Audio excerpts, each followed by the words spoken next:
여러분이 예수님을 믿고 이제 신앙생활 하는데, 자, 신자가 되고 난 이후에 가지는 여러 특권들 중에서 중요한 특권이 무엇이냐면 평안함, 기쁨, 만족, 이런 것입니다. 예수님 믿고 나면 예수님 우리 마음에 오실 때 우리가 평안해지며 기뻐하며 만족하게 되는 거예요. 그런데 한번 질문을 던져보고 싶어요. 우리가 실제 생활에서 이 느껴볼 때 정말 여러분의 신앙생활이 기쁘십니까? 만족하십니까? 평안하십니까? 능력이 있으십니까? 라고 물어보면 여러분 뭐라고 대답하실 거예요? 그렇습니다 하십니까? 아니면 글쎄요 하고 당혹스러워하실까요? 그렇습니다. 자, 그런데 많은 신자들이 신앙생활하면서 종종, 아니 거의 오래도록 기쁨과 평안과 만족을 잃어버리며 살아갈 때가 참 많이 있습니다. 그렇기 때문에 어떤 시험이 오고 핍박이 오고 환난이 다가올 때 우리 안에 기쁨도 없고 평안도 없고 만족함이 없으니까 너무나 쉽게 신앙이 무너져 버릴 때가 많이 있습니다. 오늘 본문인 요한복음 15장의 포도나무 이 비유의 결론적인 부분에서 뭘 이야기하고 있냐면 우리가 세상에서 당황하게 될 수밖에 없는 핍박에 관한 내용을 오늘 본문은 다루고 있습니다. 다시 제가 읽어볼게요. 18절 19절입니다. 세상이 너희를 미워하면 너희보다 먼저 나를 미워한 줄 알라. 너희가 세상에 속하였으면 세상이 자기의 것을 사랑할 것이나 너희는 세상에 속한 자가 아니요 도리어 내가 너희를 세상에서 택하였기 때문에 세상이 너희를 미워하느니라. 뭐 한다고요? 우리가 미움을 받는다는 이야기예요. 자, 17절 말씀에 보면 내가 이것을 너희에게 명함은 너희로 서로 사랑하게 하려 함이라.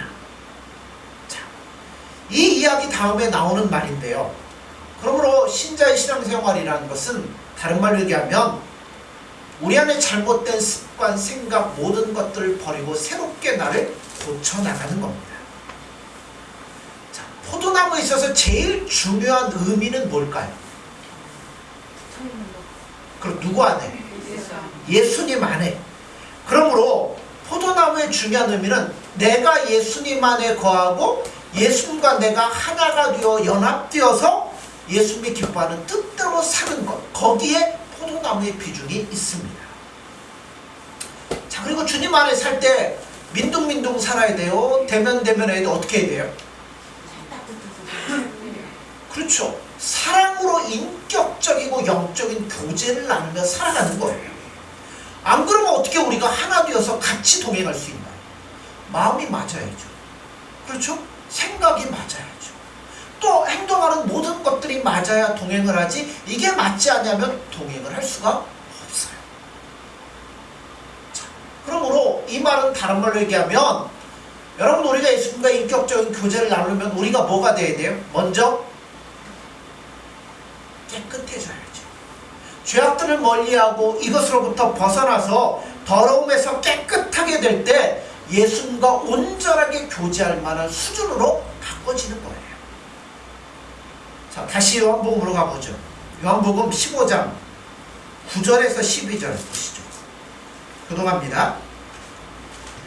아버지께서 나를 사랑하신 것 같이 나도 너희를 사랑하였으니 나의 사랑 안에 거하라. 내가 아버지의 계명을 지켜 그의 사랑 안에 거하는 것 같이 너희도 내 계명을 지키며 내 사랑 안에 거하리라. 내가 이것을 너희에게 이름은 내 기쁨이 너희 안에 있어 너희 기쁨을 충만하게 하려 함이라. 내 계명은 내가 너희를 사랑한 것 같이 너희도 사랑하라는 것이라. 아멘. 자, 금방 우리가 읽었던 본문뿐만 아니라 이 15장에 관한 내용을 쭉 읽다 보면 잊을만 하면 한 번씩 튀어나오는 단어가 있어요. 뭘까요? 사랑하라 라는 명령이 중간중간에 나옵니다. 사랑하라, 내 안에 거하라. 사랑하라, 너희 기쁨이 충만하리라. 사랑하라, 세상에서 너희가 핍박을 당하고 다른 사람에게 미움을 받을 때 이상하게 생각하지 말라. 사랑하라, 이것이 너의 기쁨이 충만케 되는 것이니라. 이런 식으로 중간중간에 뭐가 들어가냐면 사랑하라 라는 단어가 들어가요. 우리가 신앙생활하다가 여러분 신앙의 힘을 잃어버리는 가장 큰 이유가 뭘까요? 열심히 예수님을 믿다가 이 믿음에 대해서 우리가 힘을 잃어버리는 경우가 있어요. 뭐 때문에 그럴까요? 뭐가 없으면? 여러분 어떤 일을 할 때도 하기 싫은 거 하려고 하면 어때요? 막 싫어요. 막 짜증내고 그래요. 근데 어떨 때 막 잘해요? 기쁘면, 일하는 게 기쁘면 막 하는 거잖아요. 마찬가지예요. 신앙이 우리에게 힘을 잃어버릴 때는 우리 안에 뭐가 없냐면 기쁨이 없을 때, 예수님과 관계에서 주어지는 기쁨을 잃어버리면 여러분 신앙의 힘이 없어지고 여러분 동력이 사라지는 겁니다. 여러분 왜 힘이 없냐면 여러분 우리가 믿는 기독교 자체가 가짜가 아니잖아요. 진리가 거짓이 아니잖아요. 우리는 그것이 진짜이고 참이라는 것을 믿습니다.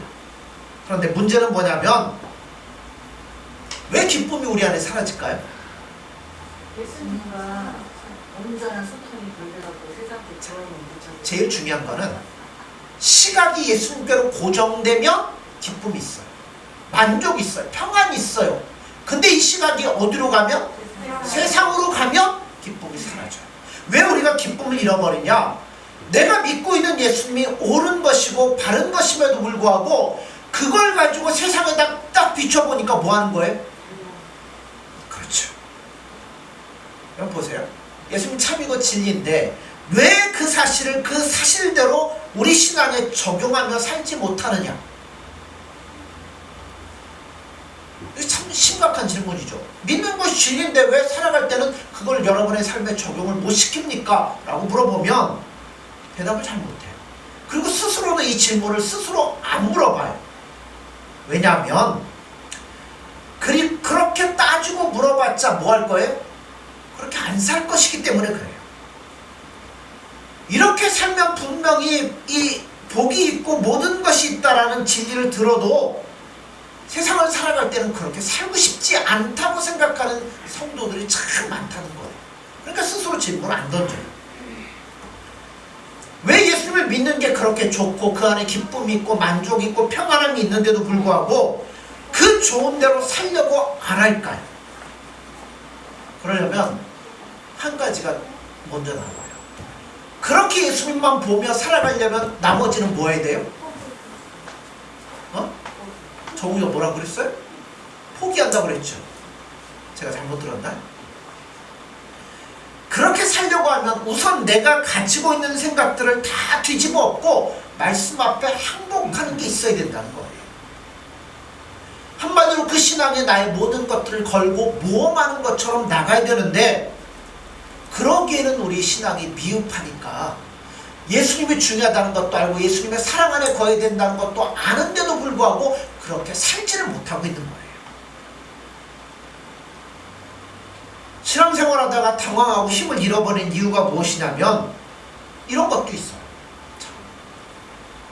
신앙인으로서 나는 분명히 올바르게 살아가고 있어요. 나는 누구보다도 경건하게 누구보다 깨끗하게 나는 참 예수님의 말씀대로 착실하게 열심히 살아가고 있는데 이걸 갖고 세상에 나가봐야 세상에서 아무도 인정을 안 해주고 이것 갖고는 세상을 살아가기 너무 힘든 것처럼 보여지는 겁니다. 그러니까 뭐 하게 돼요? 힘을 잃어버리게 돼요. 우리가 세상 사람들을 괴롭히는 것도 아니고 그들에게 해를 주는 것도 아니고 오히려 저들을 위해서 진리를 전해주고 우리가 죽고 난 다음에 영원한 생명이 있다는 이것들을 가르쳐줌에도 불구하고 세상은 여러분 그거 갖고 살아갈 수 없다라고 얘기를 합니다. 오히려 복음을 전하면 뭐예요? 안 받아들이죠. 오히려 반대하고 핍박하고 멸시에 부닥치게 됩니다.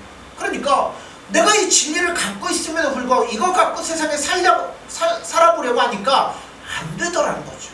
그러니까 뭐 하게 돼요? 당황하게 되고 낙심하게 되고 실망하게 된다는 겁니다. 우린 참 예수님 말씀대로 살아가려면 더 많이 사랑해야 돼요. 더 많이 겸손해져야 되고, 더 많이 온유해져야 되고, 더 열심을 내고, 더 자비해지고, 더 많이 참고 용서하고, 이런 것들이 있습니다. 이것이 세상 사람들 앞에 통하느냐 하면 안 통하더라는 겁니다. 또 이걸 갖고 나가서 세상에 살려다 보니까 삶이 뭐하게 돼요? 그거 갖고는 못하죠. 세상에 잘 살려면 적당히 사기도 쳐야 되고, 그죠? 적당히 남도 괴롭혀야 되고, 내 것만 생각해야 되고, 이런데 내가 갖고 있는 믿음과 진리, 예수님 갖고는 이게 통하지 않더라는 겁니다. 그래서 당황하게 돼요. 그리고 중요한 실수를 저지르게 됩니다. 뭘 하게 되냐면, 내가 믿는 기독교가 진짜가 아니거나, 아니면 최소한 가짜는 아니더라도 이것 갖고는 세상을 살지 못하더라. 그러니까 사는 건 내가 알아서 해야 되더라. 이런 식으로 실수를 범하게 되더라는 겁니다. 그러나 성경이 말씀하는 이 말씀은 좀 다릅니다. 세상이 우리를 미워하는 것은 누구와 직접적으로 연관이 되어 있냐면 예수님의 사랑과 직접적인 연관이 되어 있습니다. 다시 말해 세상이 우리를 미워하는 이유는 우리의 소속 때문에 우리를 미워한다는 거예요. 자, 요한복음 15장 19절 보세요. 너희가 세상에 속하였으면 세상이 자기의 것을 사랑할 것이나 너희는 세상에 속한 자가 아니요 도리어 내가 너희를 세상에서 택하였기 때문에 세상이 너희를 미워하느니라. 어디에 관한 문제예요? 예수님 우리를 택했기 때문에, 예수님께 속했기 때문에 소속에 관한 문제예요. 마찬가지로 사랑하는 것도 소속에 관한 문제입니다. 우리가 이렇게 속했으니까 우리끼리 힘드니까 우리끼리 잘 사랑하고 열심히 해봅시다. 자, 요한복음 15장 7절을 보세요. 너희가 내 안에 거하고 내 말이 너희 안에 거하면 무엇이든지 원하는 대로 구하라. 그리하면 이루리라. 이렇게 시작된 말이, 자 9절에 가보십시오. 9절 10절. 아버지께서 나를 사랑하신 것 같이 나도 너희를 사랑하였으니 나의 사랑 안에 거하라. 내가 아버지의 계명을 지켜 그의 사랑 안에 거하는 것 같이 너희도 내 계명을 지키면 내 사랑 안에 거하리라. 결국 사랑도 어디에 소속된 거예요? 사랑도 소속에 관한 이야기라는 거예요. 자, 사랑에 대해서 우리가 좀 유의해 볼 필요가 있는데요. 자, 신자들이 곧잘 오해하는 사랑을 뭐라고 윤리적으로 최고의 경지에 오른 거라고 생각하는데 성경이 말씀하는 건 그게 아니에요. 뭐 사랑에 대한 내용이 너무나 깊고 풍성해서 이걸 한마디로 요약할 수는 없지만 요한복음에 등장하는 사랑이라는 그 개념을 살펴보면 아주 뜻밖의 의미를 찾게 됩니다. 자, 우리가 요한복음 13장 34절에 보면 사랑에 대한 계명이 최초로 등장하는데요. 새 계명을 너에게 주노니 뭐하라고요? 서로 사랑하라. 근데 이 말씀을 잘 보면 이 말씀 언제 하셨냐면 마지막 6월절을 지키면서 최후의 만찬을 예수님이 제자들과 하셨어요.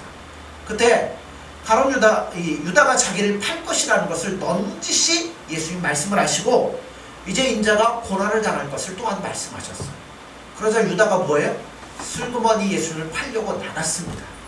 그리고 이제는 누구만 남았어요? 그죠? 가룟 유다 나갔을 때 누구 편밖에 안 남았어요? 예수님 편만 딱 남았어요. 그 예수님 편만 남아있는 자들에게 주시는 말씀이 있어요. 자, 13장 31절에서 34절을 보죠. 교독합니다. 13장 31절 34절입니다. 그가 나간 후에 예수께서 이르시되 지금 인자가 영광을 받았고 하나님도 인자로 말미암아 영광을 받으셨도다. 만일 하나님이 그로 말미암아 영광을 받으셨으면 하나님도 자기로 말미암아 그에게 영광을 주시리니 곧 주시리라. 작은 자들아 내가 아직 잠시 너희와 함께 있겠노라. 너희가 나를 찾을 것이나 일찍이 내가 유대인들에게 너희는 내가 가는 곳에 올 수 없다고 말한 것과 같이 지금 너희에게도 이르노라. 새 계명을 너희에게 주노니 서로 사랑하라. 내가 너희를 사랑한 것 같이 너희도 서로 사랑하라. 아멘. 자, 새 계명을 너에게 주는데 뭐 하라고요? 사랑하라는 거죠. 그러므로 이거는 누구에게 준 거예요? 모든 사람에게 준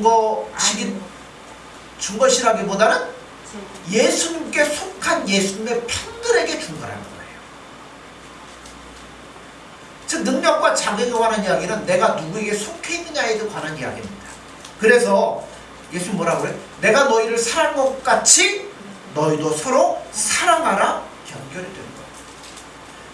내가 너희를 내 편으로 삼았기에 사랑하는 것처럼 너희도 서로 같은 편이니까 뭐 하라고요? 사랑하라는 겁니다. 너희가 서로 사랑하면 이로써 모든 사람이 너희가 내 제자인 줄 알게 될 거라는 겁니다. 근본적인 질문 하나 던져보죠. 여러분, 기독교라는 것이 근본적으로 내게 무엇을 위해서 왜 필요합니까? 여러분, 기독교가 여러분에게 왜 필요합니까?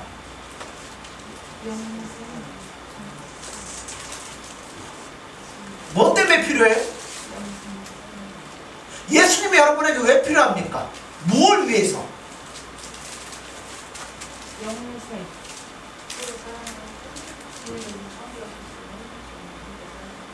여러 가지 이제 답들이 나올 수 있죠. 자, 근데 예수님 믿는 것, 신앙이라는 게 나에게 근본적으로 왜 필요한가 이 질문을 해보면 걸리는 부분이 많아요. 왜 그러냐면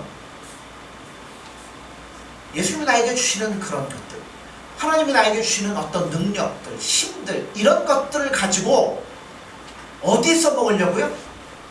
세상에 써먹어보려고 갖다 대니까 이게 뭐예요? 하나도 맞지가 않더라는 겁니다. 그러니까 여기다 써먹으려고 하면 기쁨도 없고 만족함도 없어요. 근데 여러분 생각해보세요. 예수님 우리에게 주시는 기쁨, 만족, 평안함 이런 것들 무엇을 위해 필요한 거예요? 저 영원한 나라를 바라보며 살아갈 때 힘을 얻고 용기를 얻어서 이 길을 기쁨으로 갈 수 있도록 하기 위해서 예수님 그것들을 나 안에 넣어주셨다는 겁니다. 근데 그거를 세상에다 대입해 살아보려고 하니까 전혀 맞질 않으니까 기쁨이 없는 거예요. 신앙생활하는 게. 그러니까 제가 아까 말씀드렸죠. 시각이 어디에 고정되느냐에 따라서 이게 달라진다는 거예요. 자, 예수님이 이 땅에 오셔서 많은 말씀을 가지고 사람들을 가르치셨어요. 근데 오히려 사람들이 뭐 했어요? 못 알아듣고 오히려 죽이려고 덤벼들었을 때 예수님이 그들에게 뭐라고 말씀하시냐면 아버지 올소이다. 이렇게 된 것이 아버지의 뜻이니이다. 지혜 있는 자들에게는 감추고 어린아이들을 통해서 예수님의 말씀을, 하나님의 뜻을 말씀하게 하는 것이 바로 하나님의 뜻이라고 예수님 말씀을 하셔요. 신자가 세상에서 일어나는 일, 내가 경험하는 일들로 인해서 내 운명이 좌우되는 건 결코 아니라는 걸 우리는 알고 있습니다. 그 뒤에서 역사하시는 예수님의 손길이 더 중요하다는 것을 우리가 분명히 알고 있다는 거예요. 그래서 그 길을 준비하고 그 길을 우리가 지금 걷고 있습니다. 그런데 그렇게 가다가도 문득문득 우리가 뭐 할 때가 많아요? 시각을 돌려서 세상에 비춰볼 때가 많아요. 그러니까 교회가 뭐 할 수밖에 없어요? 재미가 없지. 신자끼리 만나는 것도 재미있을 리가 없습니다. 사회적인 신분, 세상에서 갖고 있던 것들을 그대로 가지고 나와서 만나는 거니까 교인들의 만남도 사실 그렇게 재미가 없어요. 만나서 안부 정도는 물을 수 있죠. 어떻게 잘 지내셨습니까? 한 주 동안 잘 지내셨습니까? 건강하십니까? 뭐 사업은 잘 되십니까? 물어볼 수는 있어요. 그러나 그 다음 대목이 나와야 돼요. 뭐 어떻게 지내셨습니까? 어디 갔더니 뭐가 맛있고요. 뭐 어디 여행 가니까 좋고요. 신자들 입에서 뭐 그것도 나올 수 있겠지만 그 다음 이야기가 나와야죠. 집사님, 저는 기도하는데 이런 부분이 안 되는데 지난주에 보니까 집사님 기도 참 잘하시던데 어떻게 하면 그렇게 잘할 수 있을까요? 책에서 배우셨나요? 어떻게 할 수 있나요? 여러분 이런 식으로 신앙에 대한 이야기가 나와야 될 거 아닙니까? 그런 이야기가 하나도 없어요. 한국교회 성도들의 모습은. 왜? 하나도 없지는 않겠죠. 어떤 분들은 정말 예수님과 교제 속에서 예수님에 대한 이야기하고 만나면 서로 간에 이런 신앙 얘기해야 되는데 그런 부분들이 없다는 게 문제예요. 야고 4장 4절에 보면 가늠하는 여자들이여 세상과 벗된 것이 하나님의 원수임을 알지 못하느뇨. 그런즉 누구든지 세상과 벗이 되고자 하는 자는 스스로 하나님과 원수되게 하는 것이다. 자, 오늘 본문으로 다시 오죠. 18절에서 23절까지 한번 보죠. 요한복음 15장 18절에서 23절입니다. 교독합니다. 세상이 너희를 미워하면 너희보다 먼저 나를 미워한 줄 알라. 너희가 세상에 속하였으면 세상이 자기 것을 사랑할 것이나 너희는 세상에 속한 자가 아니요 도리어 내가 너희를 세상에서 택하였기 때문에 세상이 너희를 미워하느니라. 내가 너희에게 종이 주인보다 더 크지 못한다 한 말을 기억하라. 사람들이 나를 박해하였은즉 너희도 박해할 것이요 내 말을 지켰은즉 너희 말도 지킬 것이라. 그러나 사람들이 내 이름으로 말미암아 이 모든 일을 너희에게 하리니 이는 나를 보내신 이를 알지 못하리라. 내가 와서 그들에게 말하지 아니하였더라면 죄가 없었으려니와 지금은 그 죄를 핑계할 수 없느니라. 나를 미워하는 자는 또 내 아버지를 미워하느니라. 아멘. 자, 세상은 예수님과 하나님 아버지를 미워했어요. 그런데 세상이 우리를 미워하지 않습니다. 왜 그럴까요? 뻔하죠. 말씀을 보면 우리가 세상을 사랑하고 세상도 우리를 사랑하기 때문에 여러분 세상 우리를 미워하지 않는 거예요. 그런데 우리가 사랑하는 세상이 누구를 미워하고 있다고요? 예수님을 미워하고 하나님을 미워하고 있다는 겁니다. 그러면 우리가 잘못하고 있다는 거죠. 결국 우리는 뭐 이중인격자가 되거나 아니면 옛날에 얘기하는 간신배와 뭐 다름이 없다고 생각합니다. 세상하고도 친하고 하나님하고도 친하고 예수님하고도 친하고 이거는 있을 수가 없는 이야기예요. 그런데 놀랍게도 놀라운 일이죠. 이게 가능해요. 사람들이 그렇게 살고 있더라고요. 성경은 아니라고 하는데. 전에 독일에서 얀네일기라는 영화가 극장에 상영이 됐습니다. 그런데 그 영화 상영이 끝나고 나면 이제 다 끝나고 나면 뭐가 딱 켜지죠? 사람들 나가라고 불이 쫙 켜져요. 근데 상영관에 불이 안 켜지더래요. 왜 안 켜졌을까요? 그 영화가 독일군이 다른 사람들에 대해서 막 그 박해를 가하고 했던 그 내용이거든요. 그 영화를 본 독일인들이 자기 민족들의 그 잔인성과 비인간성에 창피해가지고 낯을 들을 수 없으리라 생각해서 극장 측에서 일부러 불을 안 켰다는 겁니다. 네, 우리 교인들 얘기하는 거 아니에요. 그렇다고 뭐 딴 사람들 얘기하는 것도 그렇지만 많은 사람들이 이런 모습으로 살아갈 때가 많이 있어요. 예수님 분명하죠. 세상이 우리를 미워했다고 했어요. 그것은 우리가 누구에게? 예수님께 속해 있기 때문에. 그럼 우리가 예수님을 사랑하면 세상도 우리를 뭐 할 수밖에 없어요? 미워할 수밖에 없다는 겁니다. 근데 우리 세상하고 잘 지내잖아. 이거는 뭔가 문제가 있다는 거죠. 문제가 있는데도 고개 잘 들고 살고 있다고 말씀하는 거예요. 요한일서 2장 15절에 보면 이 세상이나 세상에 있는 것들을 사랑치 말라. 누구든지 세상을 사랑하면 아버지의 사랑이 그 속에 있지 아니하니.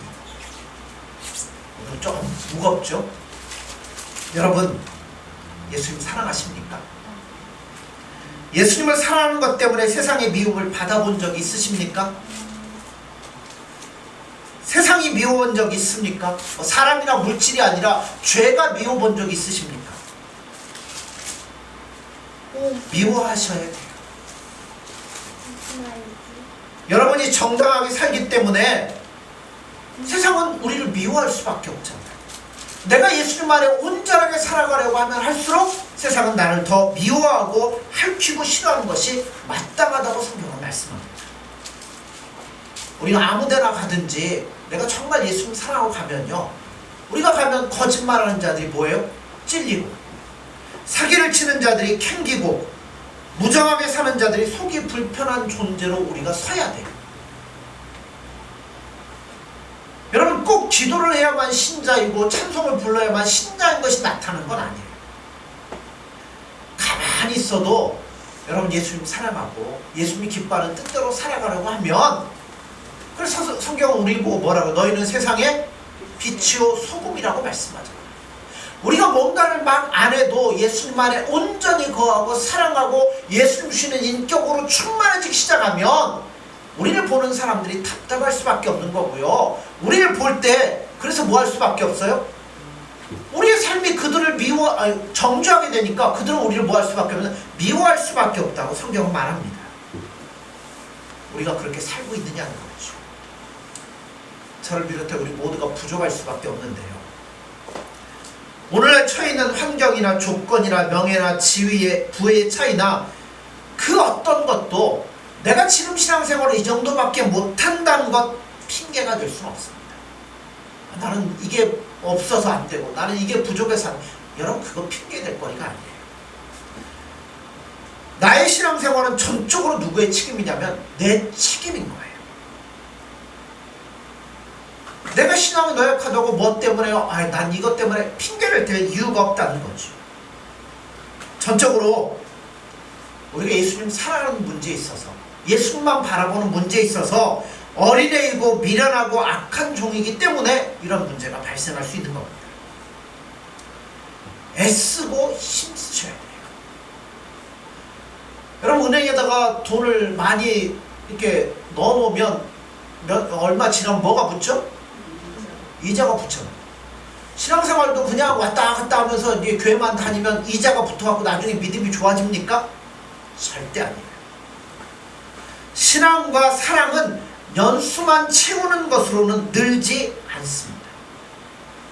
우리 자신이 얼마나 많이 세상을 사랑하고 있고 또 동시에 세상에서 욕먹고 불편하게 되는 것을 싫어하는 자인가, 이걸 뼈저리게 우리가 느끼셔야 되는데요. 성경은 늘 말씀하잖아요. 세상을 사랑하는 자는 누구를 사랑하지 않는다고요? 하나님을 사랑하지 않는 자들입니다. 자학하는 이야기도 아니고요, 금욕하는 이야기도 아니에요. 일주일 동안 우리가 세상에 살다가 오늘도 예수님 앞에 나오는데 그동안 예수님에 대한 생각이 우리를 얼마나 사로잡으셨습니까? 여러분 몇 번이나 있으십니까? 일주일 동안 살아가면서 예수님 생각나고 예수님 뭐 의지하고 예수님 바라보고 그런 생각들이 얼마나 있었습니까? 많이 애를 써야 돼요. 여러분 밥을 안 먹고 배고프면 저절로 뭘 찾게 돼요? 네, 배고프면 밥을 찾게 되죠. 목이 마르면 뭘 찾아요? 물을 찾아요. 자, 영혼이 굶주리면 안 찾습니다. 배고플 때 밥 찾는 건 육신이 알아요. 그냥 저절로 가요. 끌려가요. 근데요, 영혼이 굶주려서 예수님 찾는 건요, 우리가 애를 쓰지 않는 이상 저절로 그 자리에 가지 않아요.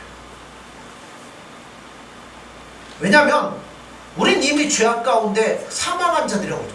사망했기 때문에 영혼에 대한 갈망함이 우리는 없어요. 그렇기 때문에 애를 써야 돼요.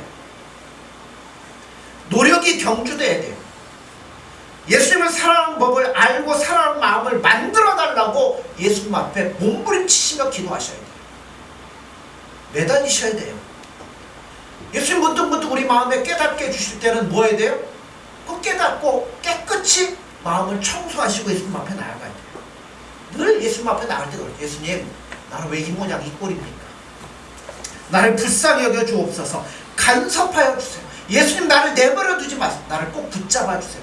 여러분 정말 간절히 매달려야 여러분 예수님 사랑하게 되는 거예요. 그런데 우리에게 이게 너무나 없다는 거죠. 아쉬운 문제죠. 우리는 여러분 어떻게 보면요, 같은 시대, 그죠? 같은 동시간대, 같은 사회, 같은 지역 속에서 예수님 앞에 부름을 받아 한자리에 지금 모여 있잖아요. 세상은 우리 편 아니에요. 우리 편은 누구밖에 없어요? 여기 있는 분들밖에, 예수님 일단 빼고 우리밖에 없어요. 그러니 우리끼리 뭐 해야 돼요? 힘내십시오. 내가 예수님 앞에 기도하다 내가 이런 거 깨달았어요. 집사님 힘내세요. 여러분 서로 간에 위로하고 사랑하는 것밖에는 없다는 겁니다. 세상은 우리가 누군지 몰라요.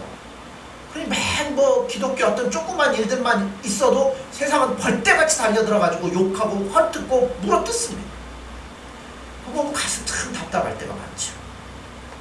우리가 갖고 있는 생명과 진리가 저들에게는 자꾸만 저들을 정죄하는 것으로 나타나니까 만나기만 하면 물어뜯고 으르렁거리고 기회를 봐서 우리 그런 세상에서 그래서 우리는 뭐 하셔야 돼요? 버티셔야 돼요. 버티려면 뭔가 버틸 만한 기준점이 있어야 될 거 아니에요? 그게 누구예요? 예수님 붙잡아야 되는 거예요. 예수님 붙잡고 버티셔야 돼요. 우리의 진리됨과 생명됨을 버티며 지켜야 되는 겁니다. 그게 우리가 이 땅에 살아가는 최고의 이유 중에 하나입니다. 그게 우리의 상급이에요. 우리가 받을 책임이고 빚이고 소문인 겁니다. 근데 이게 쉽지 않잖아요. 그러니까 서로 뭐 하라고요? 그러니까 예수님이 야 너희들 이제 내 편이니까 세상이 나를 미워한 것처럼 너희들도 이제 세상이 미워할 거야. 그러니까 안 넘어지려면 뭐 하자고요? 너희들 서로 사랑해라. 너희들 서로 위로해라. 너희들 서로 격려해라. 힘을 줘라. 그리고 이 진리를 위해서 피 흘리기까지 싸우라고 말씀을 하는 거예요. 여러분 세상 여러분들 가만두지 않을 겁니다. 온갖 방법으로 여러분 유혹하고 넘어뜨리려고 할 거라는 거죠. 우리가 처음부터 꼭 이기리란 기대를 하지 마십시오. 그러나 여러분 이 싸움은 절대 포기하지 마십시오. 왜냐하면 여러분 모세를 부르신 분이 누구예요? 하나님이잖아요. 홍해 가르신 분이 누구예요? 하나님이잖아요. 그 하나님 뭐 하시겠다고요? 우리와 함께 세상 끝날까지 함께 하신다는 겁니다. 그러므로 여러분 이런 불신앙과 모든 것들을 다 여러분 내려놓으시고 이제는 정말 예수님의 사랑 안에서 그죠? 예수님만 붙잡고 예수님 앞에 나아가시는 여러분이 되어지기를 소원합니다. 시각 돌리지 마세요. 시각은 누구에게? 예수님께로 늘 고정을 시키십시오. 하나님의 능력, 예수님의 능력이 짧아졌거나 우리를 향한 사랑이 식어본 적이 한 번도 없으십니다. 그 사랑으로 지금도 우리를 붙잡아 주신다는 겁니다. 그러므로 여러분 그 사랑 안에 온전히 거하셔서 이 약한 세상에서 끝까지 버티시고 승리하셔서 주님이 기뻐하는 뜻대로 살아갈 수 있는 저와 여러분들의 되어지기를 소원합니다. 아멘. 기도하겠습니다.